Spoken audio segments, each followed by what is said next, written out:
Thank you very much, Tamar. Thank you to those who have organized today's, the next 2 days worth of sessions. I think you will be taking a lot of information away from here that will be of help to you as you practice. Now let's see, yes.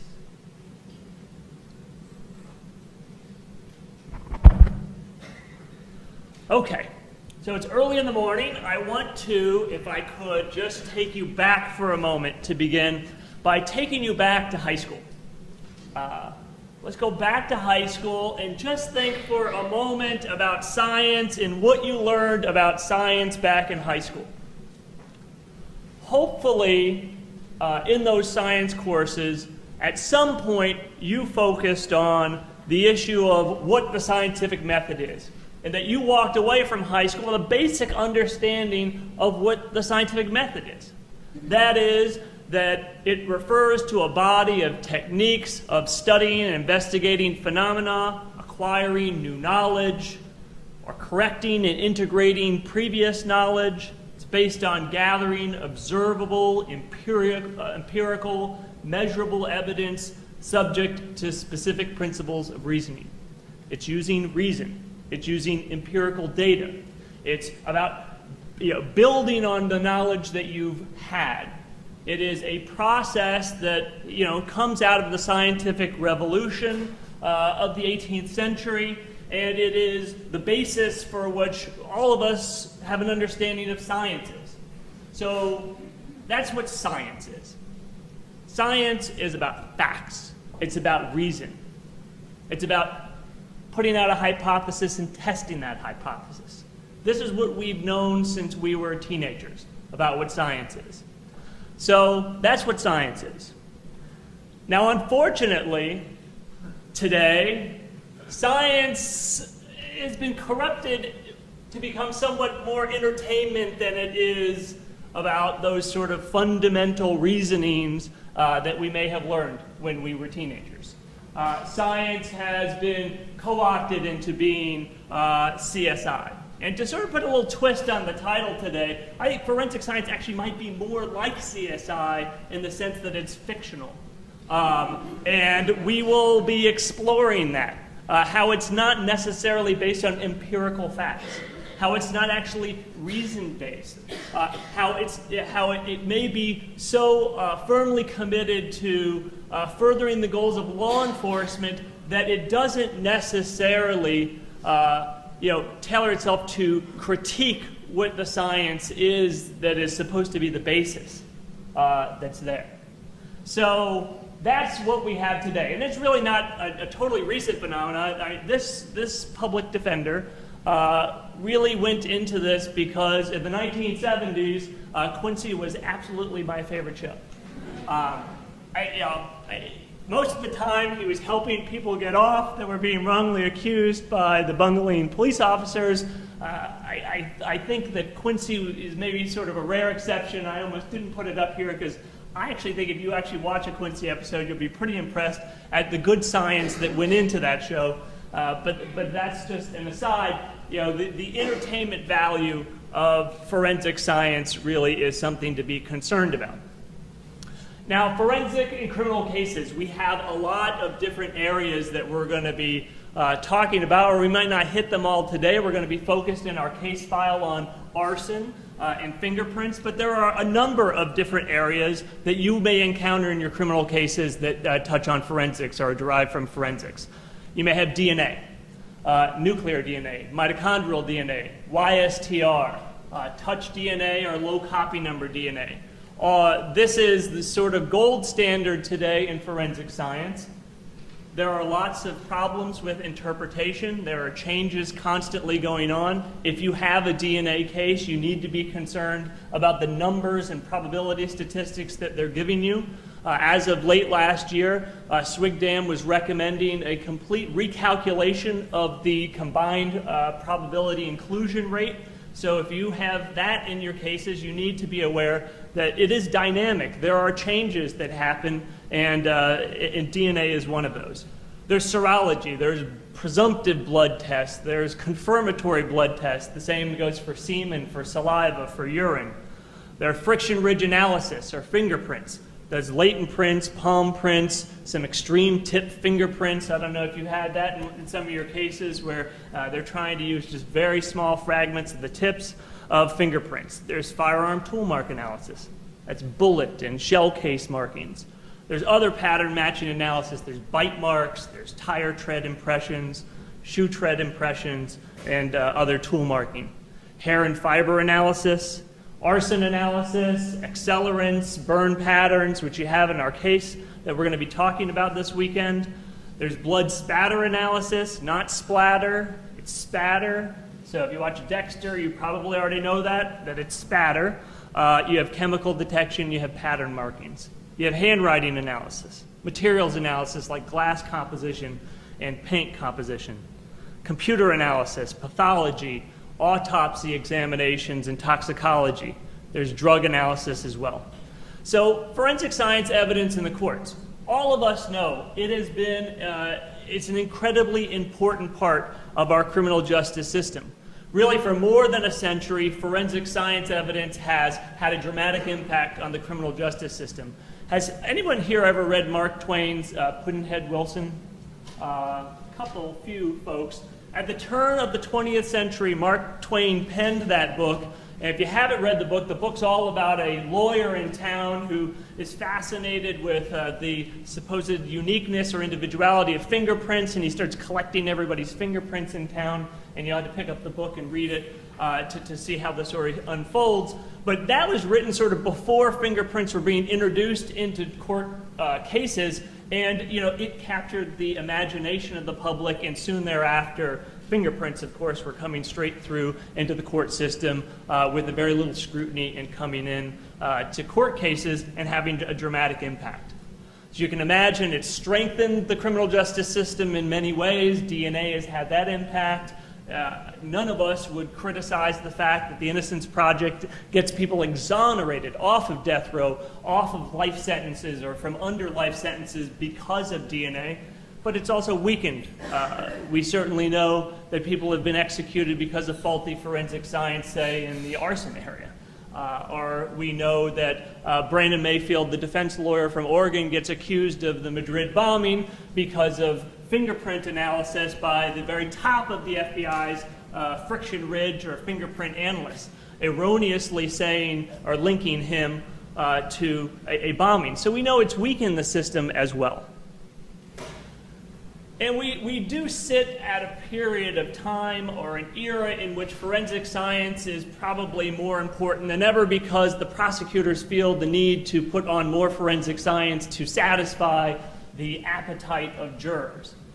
The shows that we were looking at there, Forensic Files, CSI Miami, CSI Las Vegas, CSI New York, these are the top 10 shows in America and have been the top 10 shows for a number of years. The public wants more and more, and so there's an enormous amount of pressure to have forensic science evidence in cases, and so we see it all of the time. And that was a huge concern in the past decade of how we deal with that situation, that it's all coming in, and that the fact that the forensic scientists, which mostly come out of law enforcement or connected with law enforcement in some ways, didn't really have a counterbalance to it. But that all sort of changed. The new era that we're talking about, the new era that we'll be discussing over the next 2 days, is because of the National Academy of Sciences report that came out in 2009. Now, how many people here have read the report? Okay, a good show of hands. I'm glad to hear that.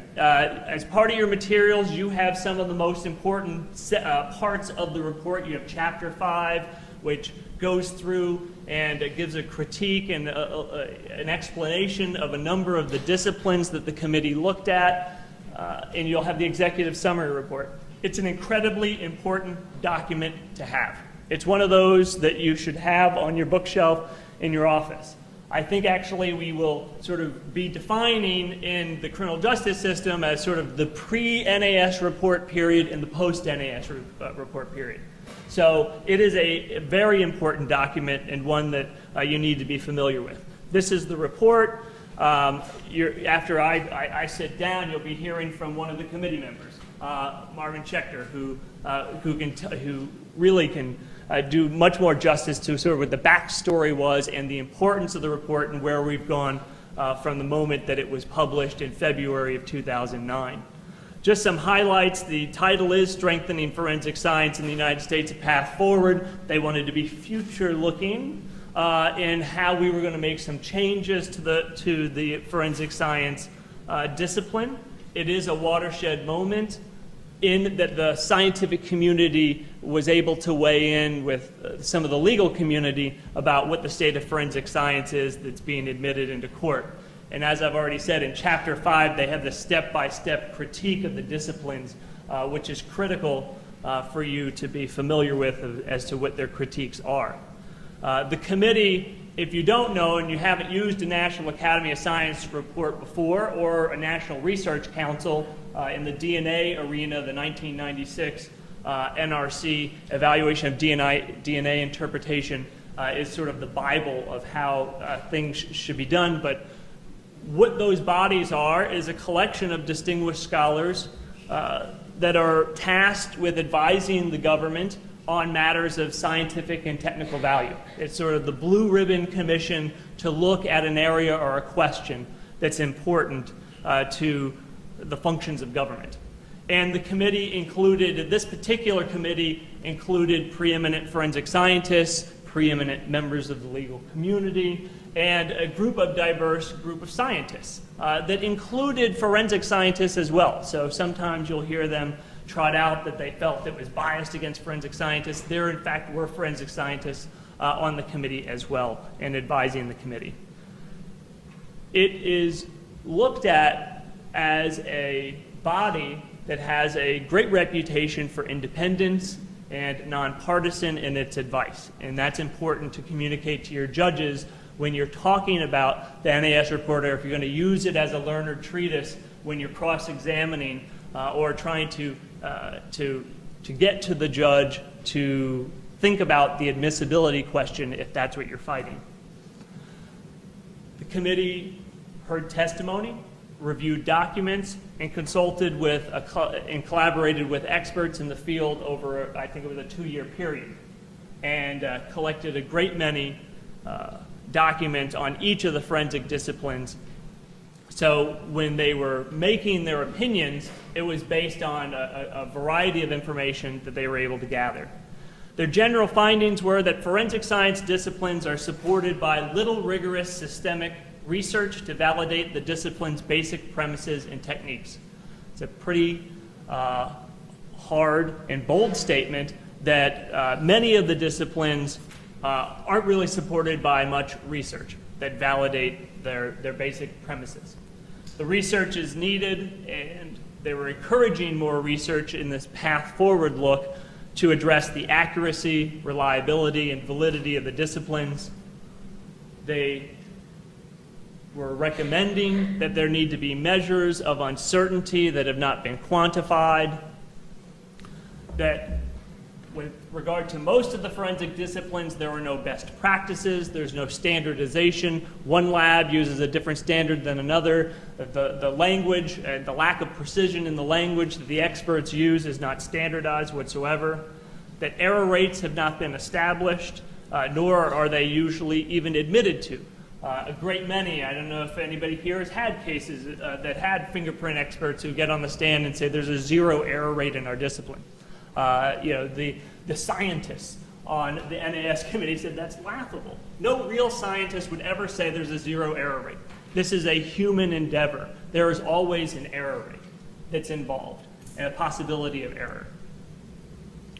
And that accreditation and certification is voluntary, and what we also know is the accreditation process in these voluntary programs isn't very rigorous either.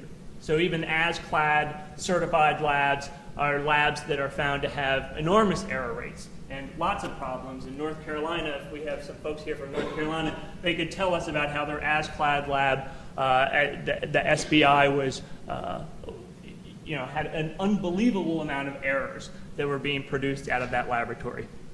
And the report is sweeping in the kinds of recommendations that it makes with regard to forensic science, and hopefully over time these will be implemented and improve forensic science, but for the moment I think we can all be rest assured that many of these problems still exist, even though the report came out in 2009.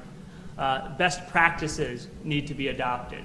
Mandatory accreditation and certification that actually means something. Quality assurance. Code of ethics for those who are testifying. Education or mandatory education requirements or continuing education requirements. Medical examiners, that whole area needs to be looked at. I think it's in Indiana where the high school teenager got elected as the coroner for the local medical examiner's office, no medical degree, and that is something that happens all across the country. Very little standards for medical examiners.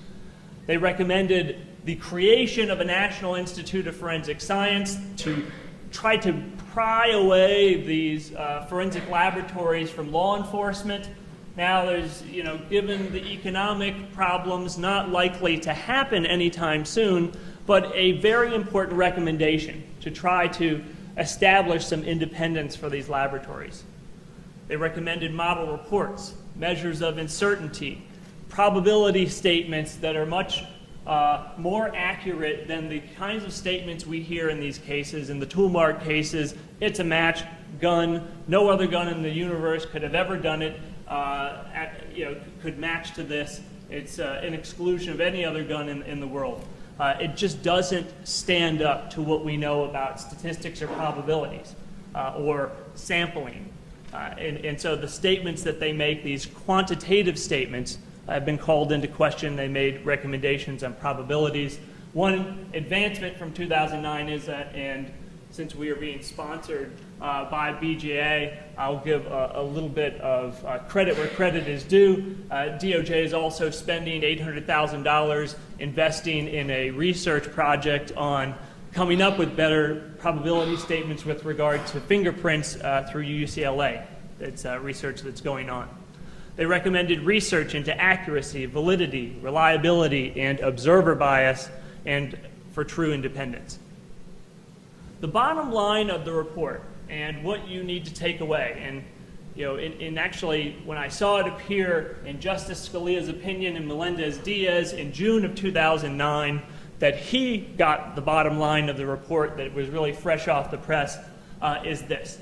A number of forensic science disciplines, forensic science professionals have yet to establish either the validity of their approach or the accuracy of their conclusions, and the courts have been utterly ineffective at addressing this problem. Scalia, of course, was saying this is why it's fodder for cross-examination and confrontation is real, and why we should have an opportunity to confront the analyst who did the test. And that was followed up this year with Bull coming a couple of weeks ago. So confrontation is there because the forensic sciences, we should be able to have thorough cross-examination, but that's only one part. And I would argue that's not enough. We need to be challenging admissibility. Courts need to be much more serious about these problems. Now, the report had two co-chairs, and one of the co-chairs was senior judge from the District of Columbia, Harry T. Edwards. And Judge Edwards has said, given two speeches in particular that I just want to sort of highlight to you after the report came out that I think are important to know. And that is whether the NAS report is ammunition for us defense lawyers to bring to the court's attention the weaknesses in the forensic science disciplines. And just after the pre-publication, Judge Edwards said this: I've heard some good lawyers suggest that defense attorneys armed with the committee's report will now be better able to challenge forensic evidence in court. He said, maybe. He went on to say, it's certainly possible that courts will take into account the report's findings when considering the admissibility of forensic evidence in a particular case. So he clearly was addressing the importance of the report, bringing it to the attention of the judges, and for defense lawyers really to be taking it, reading it, knowing it, and presenting it in court. And Judge Edwards gave this at the keynote at a conference on forensic science in the 21st century at Arizona State University in April of 2009. Fast forward to May of 2010, Judge Edwards addressed some federal judges in the District of Columbia. And Judge Edwards had a number of things to say. I believe that as part of your materials, you may have a copy of this. It's about 14 pages. It's a very important address. I think it's a great summary of what the report is, and up to the point of May of 2010, the importance for judges. And the title of it was for the bench and the bar, so for the lawyers as well. He addressed the importance of the report. He touted the widespread support for the findings of the committee by the scientific community, including prominent forensic scientists. He really takes the U.S. attorneys to the shed and points out how they've been misrepresenting things that even Judge Edwards had been saying about the value of the report. Not those sort of statements from Arizona, but some other statements about whether the report was addressing the admissibility question. He makes it very clear that this report is important ammunition and that judges should be taking notice. And he encouraged judges to take their roles more seriously in scrutinizing proposed forensic science evidence and using Fry and Daubert, the evidentiary standards, to really take a second look, or maybe for some of these judges, a first look at the forensic science disciplines. And so really supported the idea that the National Academy of Sciences report is a very important document with regard to how we should be going forward as members of the as members of the bar and members of the bench. And as one of our speakers said earlier this morning, it really does fall on the defense community. We are that check in this system. We should be the ones who should be stopping bad evidence from coming in. And I do commend you for being here, because this is an important step in furthering that cause of being a check. So with that, I'm going to turn over to Marvin to talk more about the report and what's been happening since it came out.